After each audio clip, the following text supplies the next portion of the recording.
अल्लाह ना हर इंसान को, हर कौम को, हर इदारे को हमेशा मौका देता है अपनी गलतियों से सीखो। अल्लाह आपको इस्लाह का टाइम देता है क्योंकि अल्लाह रहमान और रहीम है, माफ करने वाला है। लेकिन वो आप जब अपनी गलतियां दोहराते रहें और सीखे ना और एक इंसाफ का निजाम ना कायम करें तो फिर आगे तबाही है। किसी को इस तरह के आदमी को जो कि इनके सामने हाथ खड़ा करके हो जाए और उससे कोई मुल्क ठीक हो जाएगा, मुल्क तो अब उधर चला गया कि वो ठीक हो ही नहीं सकता जब तक कि आप सर्जरी ना करें, बड़े फैसले ना करें, अवाम के मैंडेट से कोई आए जो कि मुल्क में इस्लाहत करे। सबसे इंपॉर्टेंट चीज है रूल ऑफ लॉ।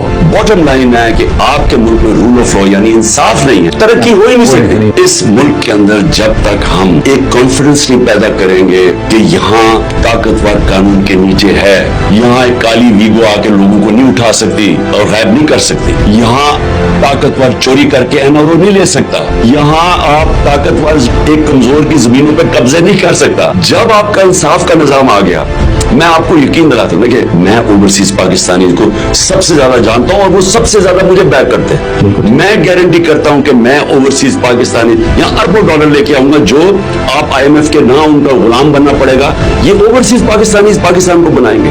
हमारे पास इतनी बड़ी रिसोर्स बार बैठी हुई है, वो उसको हम आने नहीं देते। इस निजाम ठीक करना है।